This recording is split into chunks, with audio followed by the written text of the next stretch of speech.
Yes, under my door, yeah. Yeah, that's fine.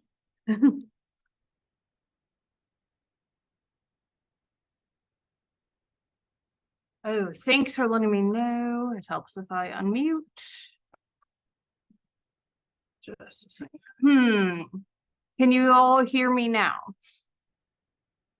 Yes, okay. I just wasn't talking. You couldn't hear me. Okie dokie. Alrighty. So today we're gonna keep talking about gender. I put something on here for the folks on Zoom. And I just want to make sure it gets on there. Okay. I am gonna take just a minute to take attendance, if I can find my pen. There it is. And then we'll dive on in. So today we're gonna talk about sort of like conceptualizations of gender and then how those are depicted in the media. Because certainly that has been different. Yes.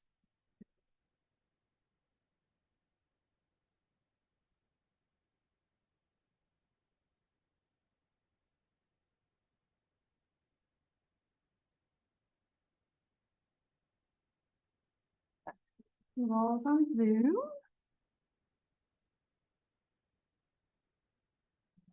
Gonna look around the room and see who's here in person. I still like actually know your names now. I don't have to frantically look at the pictures, which I don't always actually look like you do. Alrighty. Thanks for your patience, y'all. I was doing some prep for one of my later courses. So I was running just a scooch behind today. Alrighty.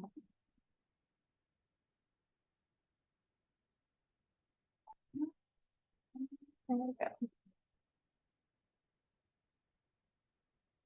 Cool.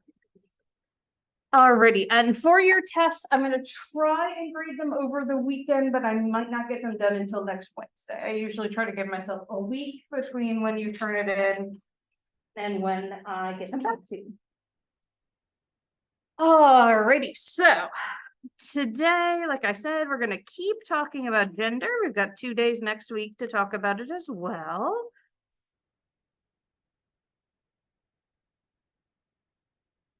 And we're going to start with this video and a little activity related to this, of thinking about gender more comprehensively. Let's unpack this whole gender conversation. You use a device or a character called the genderbread man. Person. Oh, sorry. Oh, sorry. The genderbread person. It's okay. I found it really helpful to think about gender in a few different distinct categories. Gender identity, how you define your gender and how you see yourself. Gender expression, the different ways that we present or perform gender through our actions, our dress, and our demeanor. And biological sex or anatomical sex, the physical characteristics that make up our body that in many people's minds equal gender, but don't. So gender expression is the way you present yourself to the world. So you could be talking about the way you dress. Yeah. The way you comb your hair. Or don't. Or use product. Yeah. So everything kind of as it relates to the outside world, yeah, right? Yeah, I mean, that's a perfect way of thinking about it. So even just, okay, so this is funny. The way that I'm sitting right now is a very feminine expression of sitting, because like how we sit is gendered, right? And meanwhile, I'm kind of man-spreading. Yeah, you're man-spreading. You're not even giving me enough room to properly man-spread over here. This is the man cross, the masculine way of crossing a leg. This is just uncomfortable for me. Feels like so much. It feels good to me. Yeah? Yeah, it's like yoga. Okay, now let's do the girl. Okay. So gender is different than sexual orientation. Yeah. But a lot of people get them confused. Yeah. Gender is who you go to bed as. Sexual orientation is who you go to bed with. So if you haven't heard that one, that one's important. So let's talk about penises and vaginas, shall we?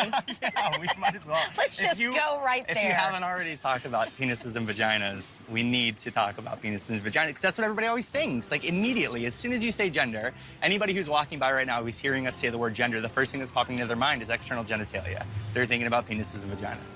So, for the purpose of our discussion, the bottom line is your external genitalia does not dictate your gender. Yeah. Wait a second. Can you rewind that? The bottom line is your external genitalia does not dictate your gender. Yeah. I mean, that I couldn't have said it better.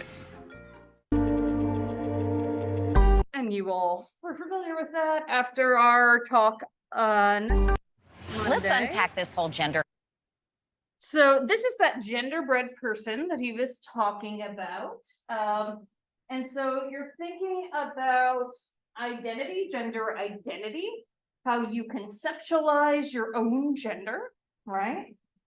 You're thinking about gender expression in terms of behavior, how you act out your own gender, right? You're thinking about sex, what we spent a lot of time talking about on Wednesday, right? So you're thinking about what genitalia do people have, what hormones do they have, what genes do they have? But then you're also thinking about attraction. Who am I attracted to? Who am I gonna go to bed with, like they said? And so you can sort of think of all of these things as being on a spectrum. And one of the things I really, really like about this conceptualization is that it fully recognizes that like masculinity and femininity are not two ends of the same thing. Each of them is their own continuum, right? So you can be someone who like really identifies with whatever womanness is, right? But also really identifies with whatever manness is. Same thing for gender expression. Maybe there are times that you're very into femininity, and you all have seen me, I often wear dresses, right? But then maybe other times you dress more masculine. I'm not really rocking it today, but I have some shirts that basically have ties on them, right? And right now I'm wearing loafers, so it's not very feminine, right? Anatomical sex, as we talked about. Some people are intersex, so they might kind of have features of both. And again, that might differ than your sex assigned at birth, which is what the doctor said when they pulled you out, right? We didn't find out our baby's biological sex until she was born. And we had, how do I put this? A socially awkward surgeon who did my C-section. And he pulled her out and we were like, wait, what is it? And instead of telling us, he just held her up. She was like dangling and we saw she had a vulva. Awkward, but you know, that was her sex assigned at birth, as female. And now she fully identifies as female. Will that continue throughout her life? Who knows? Then who you're sexually attracted to and also romantically attracted to, right? You can be someone who has like lots of romantic feelings, you love romantic comedies, but like for whatever reason, you're asexual, you've experienced sexual trauma, you're just not interested in sex with anyone, right? And so I really love that it pulls these apart too. It emphasizes that your gender identity is not the same as your gender expression and is not the same as your biological sex. So like for me personally, my gender identity is pretty much all woman. But my gender expression might fluctuate depending on the day. And my sex, in terms of anatomy, is female, right? At least no one's ever told me if I'm XXY, right? Again, I'm not an Olympic athlete, no one's tested me for that, so who knows? Right, and just like your gender, like they said in that, your gender and your sexual orientation are totally independent from each other. So what I'm gonna do for folks in class is pass around these genderbread persons. I'm not gonna collect these are for your own self-reflection. I want you all to be able to keep these for yourselves, in fact.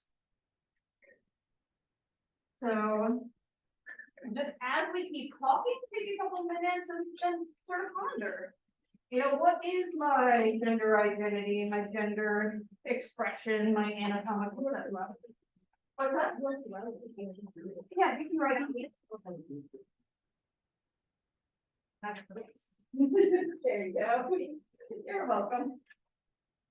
And it'll take a couple minutes and I'll, while you're doing that, I'll show the folks on Zoom where they are. And just self-reflect and kind of, you can mark on the things below. I'll leave this up because some of it didn't photocopy really well, unfortunately. And they've left some weird blanks, so feel free to fill those in for yourself. But then sort of indicate to yourself, where am I falling on these spectrums? And give me just a sec and I'll put that back up. Folks on Zoom, if you go to our Blackboard page and you go to in-class assignments, you will see the genderbread person is posted here.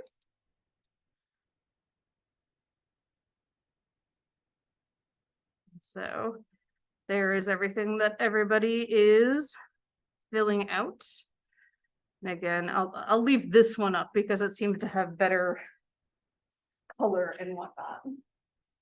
And again, just gonna give you a couple minutes, not gonna collect them, just for your own self-reflection.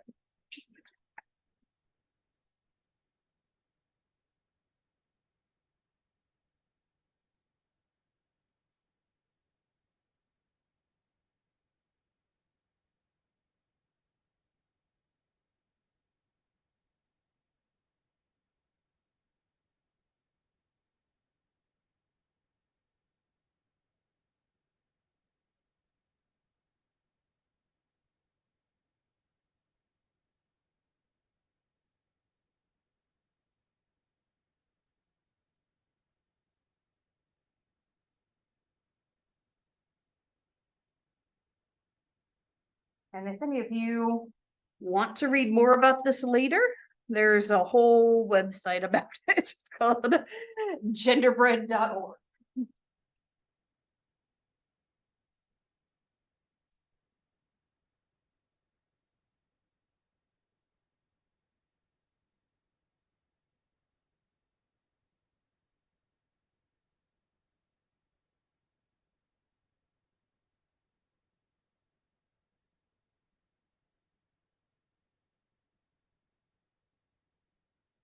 If you like 1 more minute to look at that, you can always reflect on this later in the privacy of your room as well.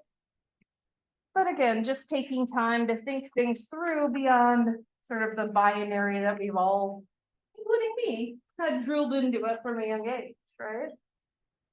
It takes a lot to start breaking with that.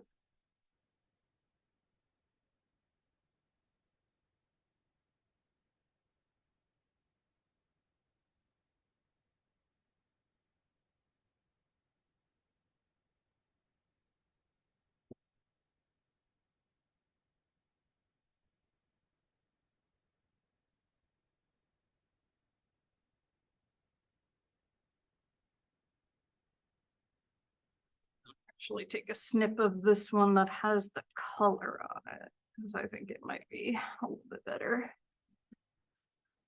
to stick in our PowerPoint. Oh, I do have the color here, good. Okay, never mind. I just have the black and white for your handout. So again, something to reflect on, something to think about how this is not just black and white, male or female, right? It varies in a lot of really interesting ways, even who you're attracted to, right? Alrighty, and so here are the pieces that you all just filled out. So the next thing we're going to talk about are some gender stereotypes in media in general, but also in particular in advertising. So just off the top of your heads, and I'll try to jot some of this down as we chat, how are the various sexes / genders portrayed in media? And folks on Zoom, I'll try to kind of turn this towards the board so you can see. So if we think about how women are portrayed in media and advertisements, what do we tend to see?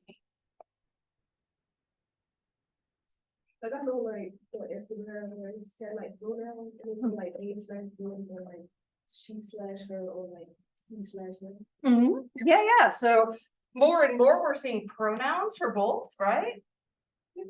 And the reason a lot of people do this, the reason I had you all introduce yourselves with your pronouns at the start of the semester is to be allies to folks who don't use binary pronouns. Yeah. But let's say, yeah, Instagram I think is a great example. You're scrolling Instagram or looking at ads. How are women being portrayed? Yeah. I think it depends on what the audience is, because it's different for everybody, like. Right. For me, my feed, like, if I'm talking about experience with majority black women, Right. and they're not shining, like. I don't wanna say defenseless, but like, they're helpful, like, they look strong and independent compared to white women. Like, not saying they can't be stronger and independent, but like, on the media, they seem more as like a dance in the distress type situation. I think that that's such a good. This is like strong versus damsel in distress, right? Yeah. And that is true. One of the things I talk about when I teach gender, women, and sexuality studies is how women of color are often not afforded what we call benevolent sexism that white women are. There's a type of sexism that's like, you need protection, right? And women of color don't get that benefit. Yeah, I think that that's huge, right? That we see these racial differences in how women are portrayed. One of the things that has been prevalent for years and years, and I think we really see on Instagram, is objectification. And this is a fancy word to mean they're being portrayed as objects. They're being portrayed in a really sexualized manner, right? And sometimes literally as an object, like a table or something like that. And when we go through the ads, we'll see some of that. I think we're starting to see some change here. So think about this summer during the Olympics. How are you seeing female athletes portrayed? I mean, I see them kind of portrayed as like superheroes, right? Right? That they're strong. Everyone loves people like Alana Mar, right? And we are starting to see a little change in that. How about men? How do we typically see men portrayed in media and advertisements on shows? Yeah, nice. Then they were like, they go and things like that, like transform like a trans woman. Oh, okay. Yeah. So there is this like allowance for being more feminine now, right?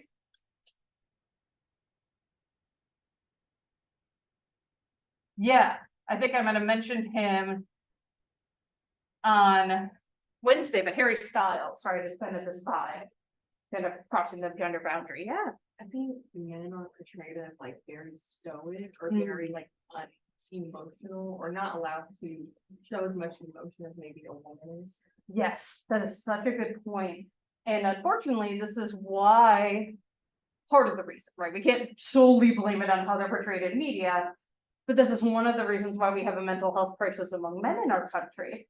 They often think they can't seek therapy because of these portrayals. I'm just gonna say this can go both ways for both men and women, but like typically on like advertising and social media, you see a lot of roles of typical like misportrayal of roles. Like Oh, men yeah. can't be certain something, women Mhm. can't be a certain something, and then just the toxic aspect of like that, you know. Yes, that is so important, and you'll see that I'm gonna start with some ads from the 1950s. And you'll see some of that, and then as we go to the modern ads, you'll still see some of that, unfortunately. Yeah, that's such a good point, that like these gender roles are still sort of enforced. Even though we know in actual modern society, those are broken down a lot more, right? Yeah. And these are just some ideas, obviously there are more.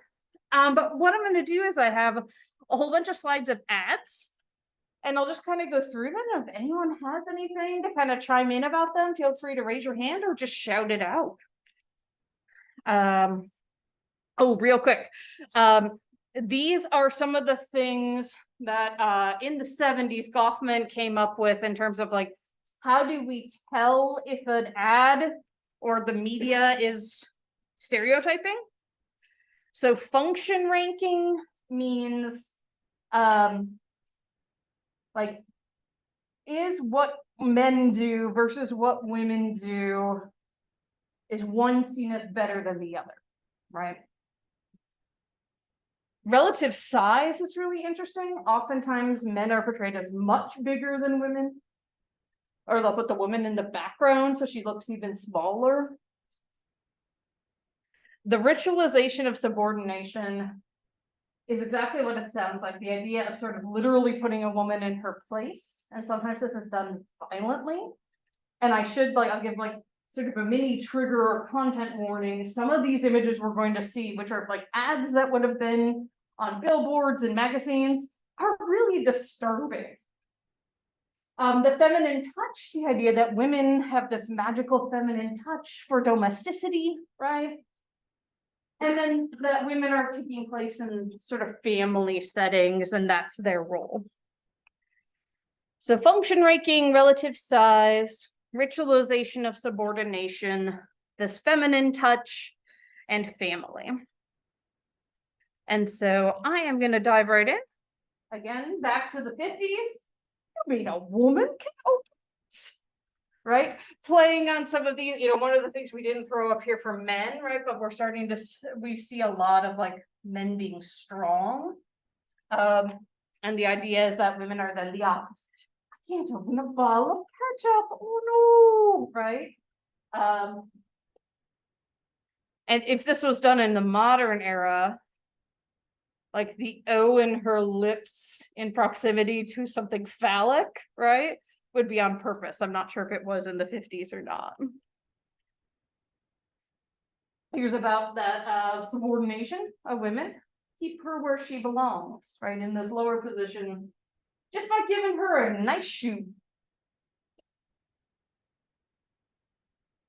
This is a really interesting one, right, because it touches on that like feminine touch. And also this ranking, right? Relative ranking. So chefs are professional, right? Chefs are in kitchens. We watch a show like The Bear, right? Or Chef for the movie. And the chef is typically portrayed as male, right? We even see this in like Ratatouille. They kind of like explore this a little bit, that like the female chef who's been there forever, like does not get the promotion. The guy with the rat in his hair does, right? And the idea is that like, oh, I'm the chef, I cook professionally, but it's beneath me to cook at home. That's what my wife does. And this has really been a struggle for women in this industry to get recognized as chefs, and it's been better. But for example, I think it took 8 or 10 seasons of the show Top Chef for them to have a female winner, even though there were women chefs on the program who clearly could have won. I just can't with this one. I think most of us, if like our moms or us, right, regardless of gender, were given a vacuum as a Christmas present, we'd be like, the F, right? This is a house present. This isn't a person present, right? But this is the idea that she'll be happier with a Hoover.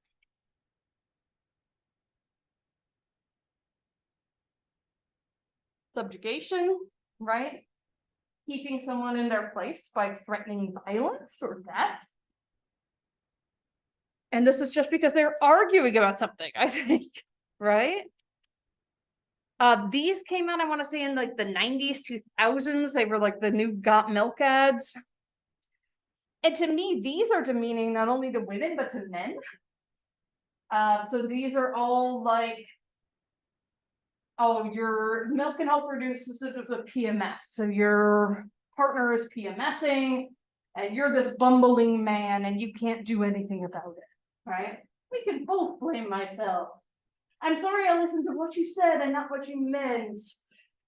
Again, just implying like men can't have these communication skills or know their partners, right? And that women are irrational. Here's where we start to get into objectification. This is a common trend. I believe there's a whole website that's like Headless Women of Hollywood, where there's a lot of like not only advertisements, but like movie posters where like the woman just doesn't have a head. She doesn't need a face. She doesn't need to be like identifiable, right? It's just her body, this object to be admired. And here we are advertising an alcoholic beverage. This was an ad for a movie. Sexism isn't the same as misogyny, you stupid bitch, right? I mean, this was just one of those like frats centric movies that purposely played into gender stereotypes. It doesn't really do much to push the dialogue forward, right? As I said, some of these are disturbing. So subjugation, literally a woman being choked, maybe dragged, right? I believe this is the designer. This is the image of your brand you want to portray. That it kills women and somehow that's sexy. Again, talking about race coming into this, right?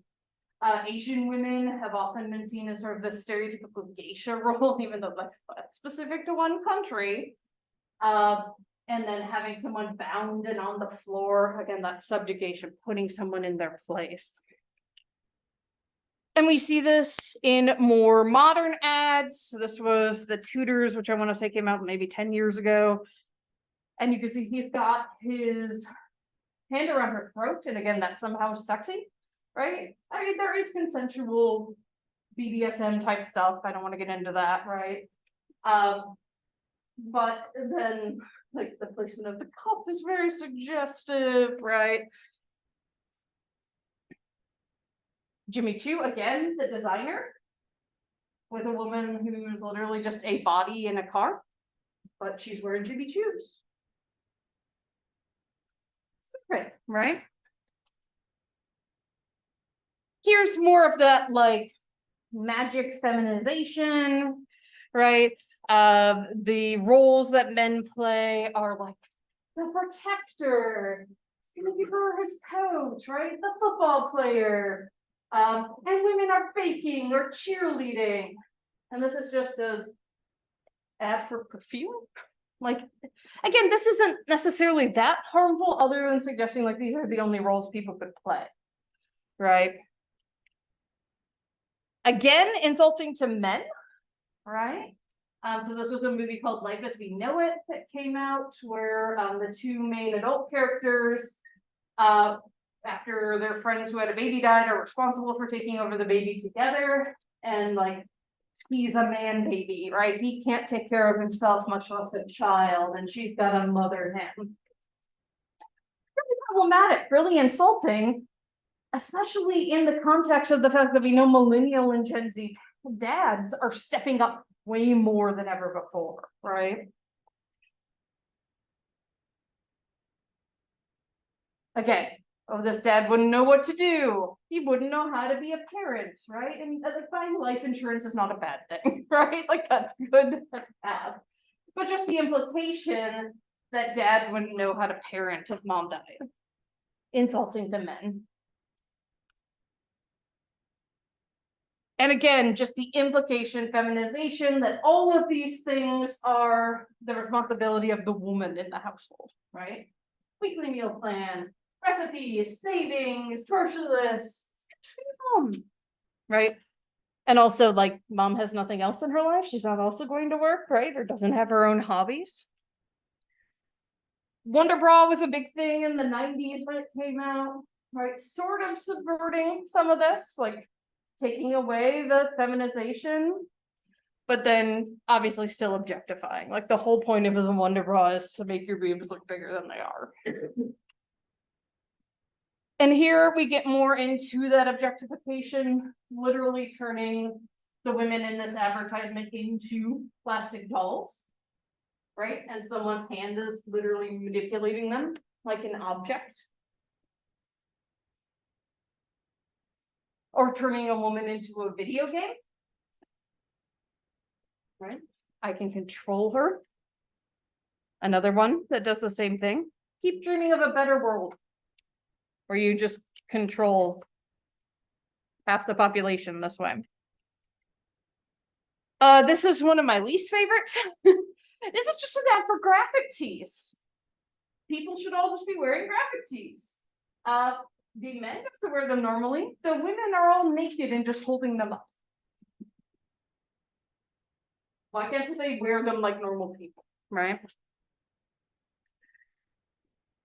Bet you didn't notice the Tyrannosaurus Rex. Again, this whole idea of like, oh, the only thing we can look at and think of this woman as is like her sexy body. This one is purposely sexual, right? Again, suggesting putting a woman in her place. American Apparel, problematic not only in their advertising, but in their practices. If you're not familiar, I think they've changed this by now, but their CEO used to like individually approve everyone who worked in their store just based on their photo. So if you didn't think you were attractive, you didn't get hired. And they could do that because they called their store employees models. Like Abercrombie did this too, I think. Police brutality, how sexy. What? Right? And again, subjugation.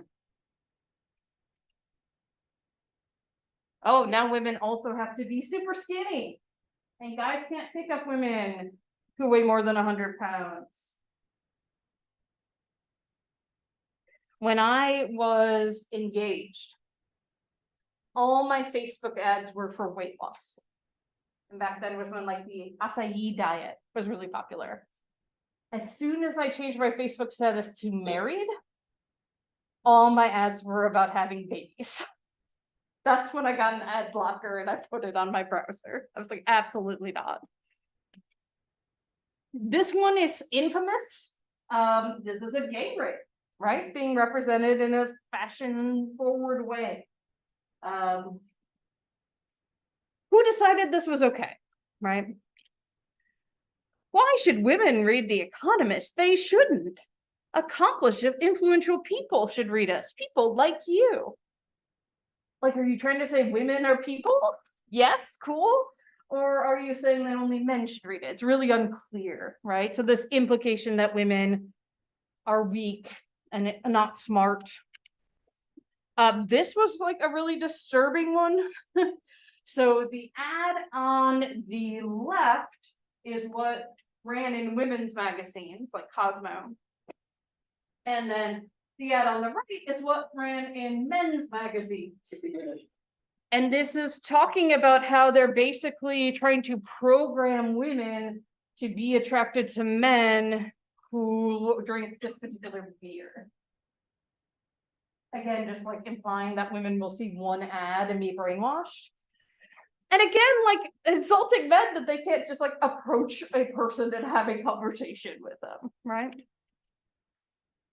Can you solve one of our puzzles? Can you explain it to your mom? Again, implying that women can't do these things. And if you can't read the post-it, it says, my mom has a PhD in math.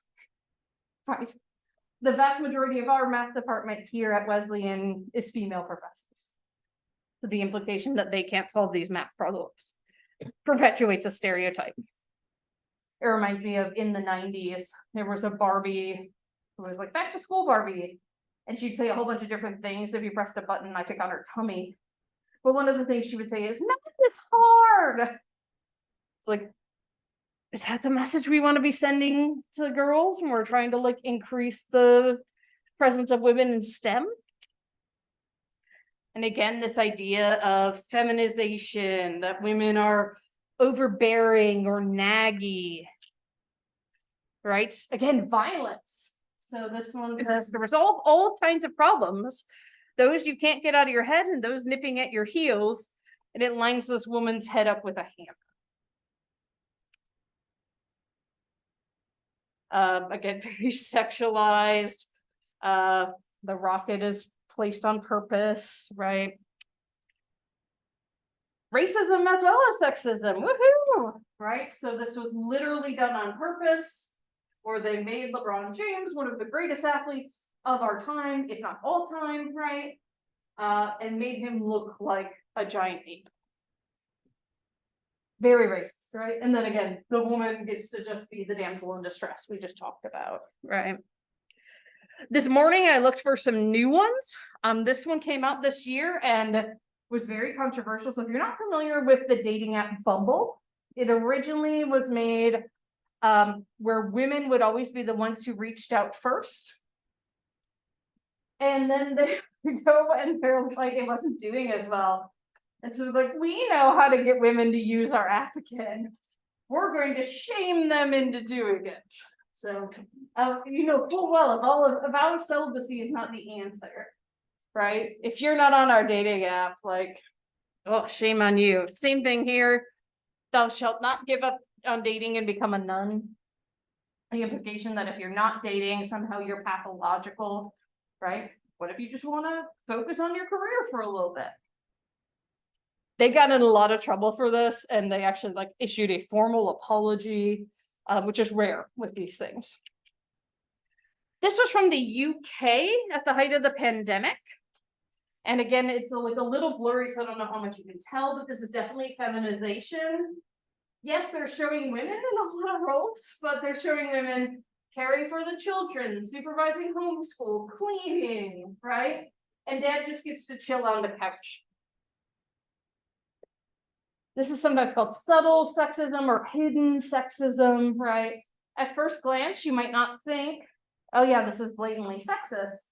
But then you take another minute and you look at it and you go, ugh, right?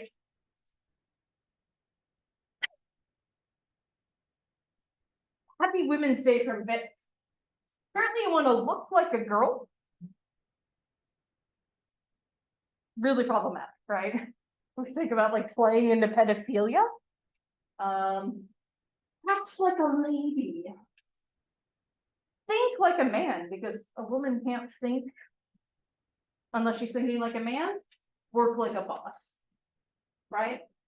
I do like that they're showing a woman of color in like a position of power, right? But this whole idea and this idea of looking like a girl is something that's been perpetuated for quite some time, right? Even things like shaving for women makes you look more prepubertal, right? And when you think about the implications of that, it gets a little more disturbing. So this is something I found this morning that was like a guides for people who are in advertising. So if you're thinking of making your own advert and want to avoid sexism, here are some of the best practices. Avoid antiquated notions that men and women are just objects of desire. Don't suggest that men and women or anyone should be constantly dieting. Never advocate violence towards anyone. Don't promote these passé gender stereotypes. Don't downplay the severity of illnesses in men or women. This is actually one I could have included. If anyone's ever seen the Save the Tatas or Save the Boobies campaign, right? For breast cancer, it was supposed to like draw more awareness, but it's really like downplaying it, making it cutesy. And then what about the woman attached to those tatas, right? What about saving her? Never reduce people's values to their body parts, and avoid using inappropriate erotic settings. One of the things that when I talk about this, sometimes people argue with me about is, yeah, but they do this because sex sells, right? We've all learned that sex sells, and that's why these things are there. Well, I looked at the research this morning to try to see what's out there. And so this is a recent study published in 2022 about social media advertising in particular. And so what they did is an experiment. They did 2 ads for the same product or company. One was sexualized, one wasn't, on Facebook, and then they looked at click-through rates. And what they found is that yes, the sexualized ad had more engagement, but it didn't actually result in more sales, right? So it's not really sex selling at that point in time. So something to think about. And so this is another, it was like a series of studies they did looking at this. And what they found is that women actually kind of tuned out when they saw women in sexualized ads. So not only were they not buying things, they had lower attractiveness to that product, lower purchase intentions. Men seem to be unaffected by that sexualization. They looked at hostile sexism, which is like blatant sexism that we would think of. Women are incapable, men are capable, that type of thing. And they found that that was a factor. And what they found is that women have really negative emotions when they viewed those sexualized ad, and that was really influencing their like turned offedness to the brand. And then they had ads, they tried to study forward to do ads with both genders of models. And they both men and women had lower product attractiveness and purchase intentions towards the male sexualized ads. So when you put men in a sexualized role, they have the same reaction as women, basically. So it's suggesting sex doesn't actually sell, and that it may actually like turn people off, and maybe even repeated exposure might cause some psychological damage to individuals, right? I found a meta-analysis that was published in 2017. So a meta-analysis is where you take a lot of existing studies that have looked at the same thing, and each study becomes its own data point in a new data set. So instead of having a data set made up of participants, you have a data set made up of studies. And what this one found is that there was a positive effect for sexual appeals on ad recognition and recall. So they're like, yeah, I've seen that ad before, and here's what it was about. But there was no significant effect on the brand that was in the ad. There wasn't, in this case, significant effect of attitudes towards the ad. Men did tend to evaluate ads with sexual appeals more positively than females. There was a negative effect on brand attitude. And then again, no effects on purchase intention. So again, if we're trying to say sex sells, this is what we would want to see a significant difference on, right? A D is sort of like an R, that correlation coefficient we talked about before our first exam. So for it to be 0.01, that's basically a 0, right? No correlation. And so this is really interesting that we perpetuate this idea of like, this is how we are going to sell things, when in fact, that is maybe not the case, right? Alrighty, I think I'm going to stop there for today, because the next section we're going to go into discussion questions, and I want you to have consistent groups for that. So the next couple days we're going to really delve into these and then some other information. So on Monday we will start doing that. Again, if any of you have your exams that you haven't turned in, please do that on your way out, and have a great weekend.